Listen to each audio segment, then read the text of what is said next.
अस्सलाम वालेकुम class 4 I am Aurangzeb. जैसा कि आपको पता है कि स्मोक की वजह से तमाम तलीमी इदारे बंद कर दिए गए हैं, तो हमारे इदारे morning due grammar high school ने खसूसी तौर पर ऑनलाइन क्लासेस का एहतमाम किया है। तो आज हम चलते हैं अपने लेक्चर की तरफ। एक्सरसाइज है हमारी 3C। इसका क्वेश्चन नंबर 3 हम सॉल्व करते हैं। इसमें वो क्या कहता है, a piece of wire is 1/11/26 meter long and another piece of wire is 17/26 meter long. How long are both pieces of wire altogether? वो कह रहा है कि एक तार का टुकड़ा है जिसकी लेंथ कितनी है 1/11/26 मीटर्स, और एक और टुकड़ा है तार का, उसकी लेंथ कितनी है 7/26 मीटर लॉन्ग। अब वो पूछ रहा है कि अगर हम इन दोनों को मिला दें तो बताएं कि इसकी लेंथ कितनी होगी। तो हम अपना इस क्वेश्चन को सॉल्व करते हैं। तो पहले ये लिखा हुआ है लेंथ ऑफ फर्स्ट वायर, मतलब जो पहली वायर थी उसकी लेंथ कितनी थी, तो इसकी लेंथ थी 1/11/26। अब ये किस फॉर्म में लिखा है, ये मिक्स फ्रैक्शन में लिखा हुआ है। तो हम इसको किस में करेंगे, सिंपल में करेंगे। तो सिंपल में करने के लिए हम लोग क्या करते हैं, 26 को मल्टीप्लाई कर देंगे 1 से, तो 26 1 जा क्या हो जाता है 26। अब जब 26 1 जा 26 आया तो 26 में हम क्या ऐड कर देंगे 11। जब 11 ऐड करेंगे तो हमारे पास क्या आ जाएगा 37। तो हम लोग लिख देंगे 37/26। अब length of second wire means second wire की कितनी लेंथ है, सेकंड वायर की लेंथ है 17/26। अब हम लोग क्या करेंगे कि इन सब को क्या कर लेंगे, ऐड कर लेंगे, क्योंकि एक वायर को अगर दूसरी वायर के साथ जोड़ते हैं तो क्या करेंगे, ऐड करेंगे। तो चलते हैं हम अपने आगे क्वेश्चन की तरफ। तो हमारे पास क्या है, total length of both wires, मतलब कि दोनों वायर्स की लेंथ देखें। एक वायर की लेंथ कितनी है 3 मीटर्स, और इसके साथ हम एक और वायर का टुकड़ा जोड़ते हैं, वो कितने मीटर्स है 2 मीटर्स। अगर हम इन दोनों को ऐड करें तो हमारे पास क्या आएगा 5 मीटर्स। इसी तरह ये क्या है कि फ्रैक्शंस की फॉर्म में हम इनको ऐड करेंगे। तो चलते हैं हम आगे।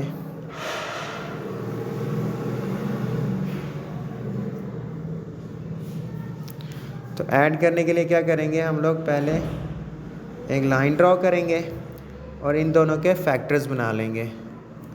अब क्योंकि ये डिनोमिनेटर सेम है तो हमें फैक्टर बनाने की ज़रूरत नहीं है, हमें पता है कि क्या है 26 ही आएगा। तो मैं क्या लिख देता हूँ 26। अब इस 26 और इस 26 को क्या कर लेंगे, डिवाइड करवा लेंगे। तो मैं इनको डिवाइड करवा लेता हूँ। तो इन दोनों को डिवाइड करवाएंगे तो क्या आएगा 26 26 26 1 जा क्या होता है 26। तो हमारा आंसर क्या है 1। इस 1 को मैं क्या करूँगा, इधर लिख दूँगा 1। उसके बाद नेक्स्ट चलते हैं, यहाँ पे मैं लगा दूंगा प्लस का साइन। अब इस 26 को इस 26 के साथ डिवाइड करेंगे। तो मैंने पहले से करवाया हुआ है 26 1 जा 26, तो क्या आंसर आ रहा है 1। इस 1 को मैं यहाँ पे लिख देता हूँ। अब मैंने इसको डिवाइड करवाया और इसको, तो आंसर क्या है 1। इसको और इसको करवाया तभी आंसर क्या है 1। अब हमारे जो न्यूमरेटर्स हैं उनको नीचे उतार लेते हैं। तो फर्स्ट वाला न्यूमरेटर है हमारा 37, इसको उतार लेंगे। उसके बाद सेकंड वाला हमारा क्या न्यूमरेटर 17, और इनको क्या करवा देंगे मल्टीप्लाई करवा देंगे। अब जब हम इसको मल्टीप्लाई करवाते हैं देखते हैं क्या आंसर आता है। 37 1 जा 37 प्लस 17 1 जा क्या आता है 17, ओवर क्या लिख देंगे 26।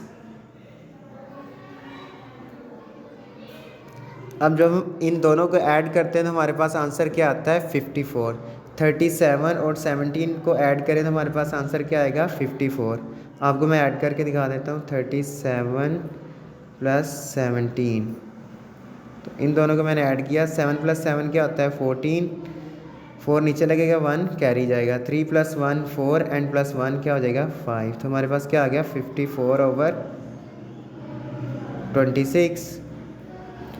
अब देखें इन दोनों के एंड पे क्या नंबर आ रहे हैं, इवन नंबर्स आ रहे हैं। इसका मतलब है कि ये दोनों किस पे डिवाइड हो सकते हैं, किस टेबल पे आ सकते हैं 2 के टेबल पे आ सकते हैं। तो हम इसको 2 पे इसकी कटिंग कर लेते हैं। तो हमारे पास क्या होता है, 2 2 ज़ा क्या होता है 4 और 2 7 ज़ा 14। उसके बाद 2 1 ज़ा 2, 2 3 ज़ा 6, तो हमारे पास आ जाएगा 27/13। अब मज़ीद इसकी आगे दोनों सेम टेबल पे नहीं आते, दोनों सेम टेबल पे नहीं आते तो मींस इसकी आगे कटिंग नहीं होगी, तो हम लोग ये हमारा आंसर होगा। तो क्या हमारा, अगर हम दोनों को ऐड करते हैं या दोनों वायर्स को इकट्ठा करते हैं तो हमारे पास जो लेंथ आएगी वो होगी 27/13 मीटर्स। इस तरह हमारे क्वेश्चन नंबर 3 सॉल्व हो गया। अब चलते हैं हम क्वेश्चन नंबर 4 की तरफ। अब हमारा क्वेश्चन नंबर है 4। इसमें वो क्या कह रहा है, वकार 1/8 ऑफ अ वाटरमेलन। जो वकार है वो 1/8 पार्ट जो है ना तरबूज का वो खाता है। सैफ जो है वो कितना खाता है, 3/8 ऑफ द वाटरमेलन का पार्ट खाता है। How much part of the watermelon they ate all together. इन दोनों ने इकट्ठा कितना खाया, मींस इन दोनों ने कितना वाटरमेलन खाया। ऑल टुगेदर मींस इकट्ठे मिला के। अब ऑल टुगेदर आ रहा तो हम लोग क्या करेंगे, इसको ऐड करेंगे। तो अब वकार 8 वाटरमेलन, वकार ने कितना वाटरमेलन खाया 1/8।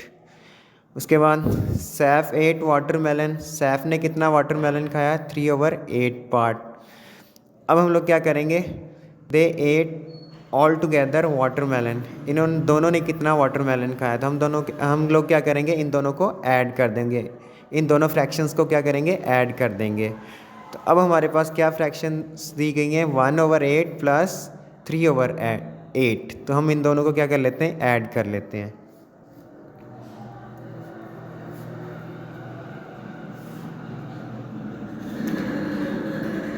तो हम लोग क्या करेंगे, फैक्टर्स बनाएंगे इसके। तो फैक्टर्स बनाने की ज़रूरत नहीं, क्योंकि दोनों डिनोमिनेटर्स क्या आ रहे हैं, सेम आ रहे हैं, तो हमें फैक्टर्स बनाने की ज़रूरत नहीं। तो हम क्या लिख देंगे, 8 ही लिख देंगे। मैंने क्या लिख दिया, 8 लिख दिया। अब मैं क्या करूँगा, 8 और 8 को डिवाइड करवाऊँगा। जब 8 और 8 को डिवाइड करवाएंगे तो देखते हैं आंसर क्या आता है। 8 और 8 को डिवाइड करवाया तो मेरे पास आंसर क्या है, 1।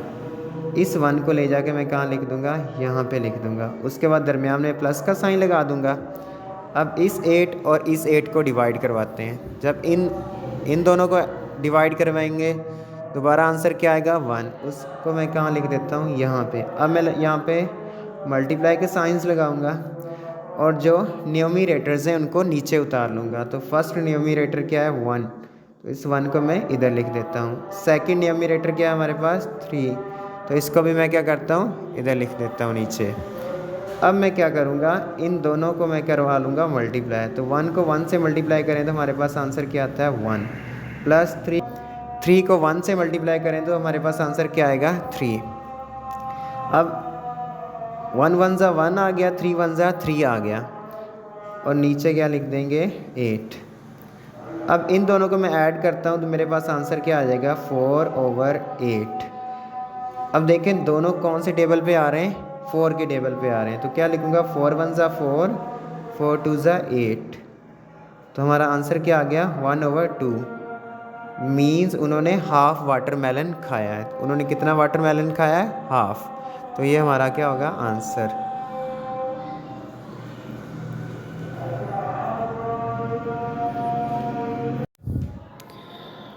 क्वेश्चन नंबर 5 में वो कह रहा है, the capacity of a bucket is 6/2/5 litres. एक बाल्टी है, उसकी कैपेसिटी कितनी, मतलब उसमें कितना पानी आ सकता है, 6/2/5 litres. If it contains 4/5 litre of water, अगर पहले से उसमें कितना पानी है, 4/5 litres, then how much extra water can be filled in the bucket. हम और उसमें कितना पानी डाल सकते हैं, वो हमसे ये पूछ रहा है। तो मैंने आपके सामने एक बकेट बनाई है। तो इसकी टोटल कैपेसिटी कितनी है, 6/2/5, और इसमें पहले से कितना पानी है, 4/5 लीटर्स। तो अब हम लोगों ने क्या करना है कि हम लोगों ने ये फाइंड करना है कि इसमें और कितना पानी आ सकता है।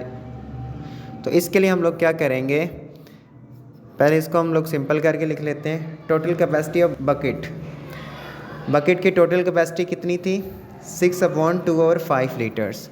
ये मिक्स फ्रैक्शन में था तो मैंने इसको क्या करना था, सिंपल में करना था। तो सिंपल में करने के लिए मैंने क्या किया, मल्टीप्लाई कर लिया। 6 5 30 आ गया।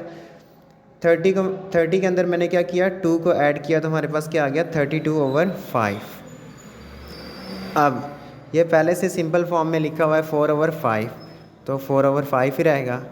अब देखें, अगर ये जो टोटल है इसमें से मैं इसको सब्ट्रैक्ट कर दूं तो ये मेरे पास आंसर आ जाएगा। तो हम इसी तरह करेंगे, इसमें सब्ट्रैक्ट कर लेंगे तो हमारे पास आ जाएगा कि extra water fill in bucket, और कितना पानी इस बकेट में आ सकता है। तो हमारे पास है 32/5 और -4/5। तो पहले मैं क्या करूँगा, इसके फैक्टर्स फाइंड कर लूँगा, क्योंकि दोनों डिनोमिनेटर्स क्या हैं, सेम हैं, तो हमें फैक्टर्स फाइंड करने की ज़रूरत नहीं है। मैं क्या लिख दूँगा, 5 ही लिख दूँगा। अब 5 को मैं 5 के साथ डिवाइड करवाता हूँ तो आंसर क्या आएगा, 1 आएगा। 5 को मैंने 5 के साथ डिवाइड करवाया तो आंसर मेरे पास आया 1। इस 1 को मैं लिख दूँगा यहाँ पे। उसके बाद माइनस का साइन लगाऊंगा, क्योंकि यहाँ पे कौन सा साइन है, माइनस का साइन है। अब मैं दोबारा से इस 5 और इस 5 को डिवाइड करवाता हूँ। 5 को 5 से डिवाइड करवाया तो आंसर क्या आया, 1। ये 1 मैं यहाँ पे लिख दूँगा। अब जो हमारे न्यूमरेटर्स हैं उनको मैं नीचे उतार लूँगा। तो मल्टीप्लाई का साइन लगाऊँगा और क्या लिखूँगा, 32। उसके बाद मल्टीप्लाई का साइन लगाऊँगा और क्या लिख दूँगा, 4। अब जब मैं 32 को मल्टीप्लाई करता हूँ 1 से तो मेरा आंसर क्या आता है, 32 ही आता है। इसी तरह जब मैं 4 को मल्टीप्लाई करता हूँ 1 से तो मेरा आंसर क्या आता है, 4 ही आता है। और ओवर क्या लिख दूँगा, 5। अब इन दोनों को क्या करवा लेंगे, सब्ट्रैक्ट करवा लेंगे। अगर मैं 32 में से 4 को सब्ट्रैक्ट करता हूँ तो मेरे पास आंसर जो आएगा वो होगा 28। ओवर क्या आ जाएगा, 5। अब इसको हम लोग क्या कर लेंगे, मिक्स फ्रैक्शन में कन्वर्ट कर लेंगे। तो मिक्स फ्रैक्शन में कन्वर्ट करने के लिए हम लोग क्या करते हैं, इनको डिवाइड करवा लेते हैं। 28/5, तो इन दोनों को मैं डिवाइड करवाता हूँ तो मेरे पास आंसर क्या आता है, 28 को 5 से। तो 5 6 30 होता है, 30 से बड़ा होता है, तो मैं क्या लिख दूँगा, 5 5 25। 25 लिखेंगे और इनको सब्ट्रैक्ट करवा देंगे। 8 में से अगर मैं 5 को सब्ट्रैक्ट करता हूँ तो मेरे पास आता है 3। अब हम लोग क्या करते हैं कि आपको पता है कि हमेशा हम इसको लिख देते हैं न्यूमरेटर में, इसको लिख देते हैं डिनोमिनेटर में, और इसको होल नंबर के तौर पे तो लिखते हैं इसको। तो ये हमारा क्या आ जाएगा, होल नंबर। उसके बाद इसको मैं लिख दूंगा न्यूमरेटर में, तो न्यूमरेटर में क्या लिखूंगा, 3, और इसको मैं लिख दूंगा डिनोमिनेटर में, तो डिनोमिनेटर में भी क्या आ जाएगा, 5 आ जाएगा। तो इस तरह हमारा आंसर आएगा 5/3/5 लीटर्स। इस तरह हमारे ये 3 क्वेश्चन सॉल्व हो गए हैं।